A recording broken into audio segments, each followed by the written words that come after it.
Officers after residents in North Philadelphia say they were just enjoying a baby shower when they were caught in the middle of a police chase. According to witnesses, at least 6 people were injured, including 2 kids and people who were maced, struck with batons, and pushed to the ground. And 2 officers on the scene, Thomas Schaffling and Sean Bascom, were linked to the May 5th police beating incident that was captured by Fox 29 News helicopter. So, of course, that's 2 different incidents. So now police are investigating along with the city's Police Advisory Commission. So joining us this morning with more is Kelvin Anderson. He's the Deputy Executive Director of the Commission. Thank you for coming in this morning. My pleasure. So when you first heard about this, what was your initial reaction? Obviously, some people are extremely concerned. Certainly. The folks from Master Street came to our office Monday afternoon to file complaints in this incident. And, of course, we took their allegations very seriously, and we'll be sharing that information with Internal Affairs in order to proceed with the investigation. Part of the accusations here, we have a 1.5-year-old getting maced in mom's arms, saying that the child was, claiming it was burning and that was the situation. When is it okay then, when a mom is holding a young child, to take this kind of action? Well, again, we're still developing the set of facts surrounding this incident. We want to wait and see exactly what the investigation determines in order to, make some sense out of what the folks say and what the officer's report says. It's like you're saying, obviously there are 2 sides to a story here. Before we get any further, we want to let you hear what Commissioner Ramsey and the FOP have to say. Take a listen. These officers aren't going to back down making an arrest, and I think that it's unfair to prejudge people based on any one incident, even though that's probably something a lot of people would like to do, but I'm not going to let that happen. If they're wrong, we'll take action, but if they're right, I support them 100%. We're under siege right now. We have to be able to take the streets back. I'm not saying what the officers did. I wasn't there. I'm saying give them a fair investigation. They're in a high crime unit. They're out there doing the job. Give them a chance to get the job done.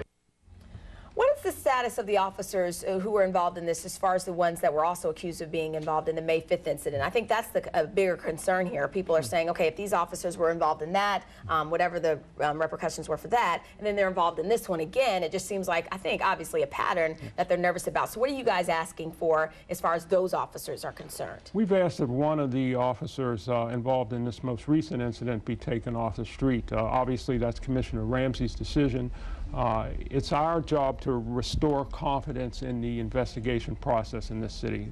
Clearly, many citizens believe that the investigative process does not work, and it's our job to restore that, and that's why we've asked that this officer be removed from the street for the duration of the investigation. People always want answers now. They want it done now. How long do you see this taking? This type of situation could take quite some time. There are a number of folks to interview. There are a number of things to sort out. We have to look at the scene very carefully.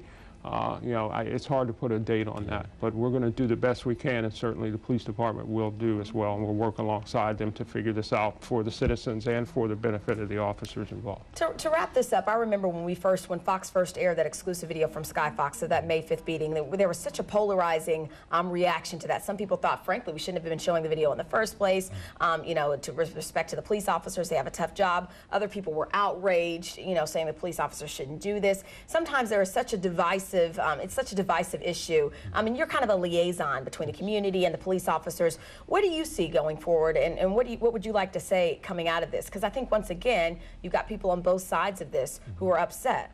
We want, as always, we urge restraint in terms of making judgments about what the officers did or did not do. At the same time, we also want to make sure that our officers understand that they're going to be held to a very high standard, and we're going to be scrutinizing the decisions that the department makes and making our own independent judgments if necessary. Well, obviously, we'll continue to follow this case. Kelvin Anderson, the Director for the Police Advisory Commission, Deputy Director. Thank you for coming in this morning. My pleasure. Thank you. The Eagles take the field tonight for preseason game number 2. Former Eagle Ike Reese and Sports Talk radio host Joni McDonald are back here this morning to break down what you should be looking for tonight. Good morning, Jen. Hey! Oh!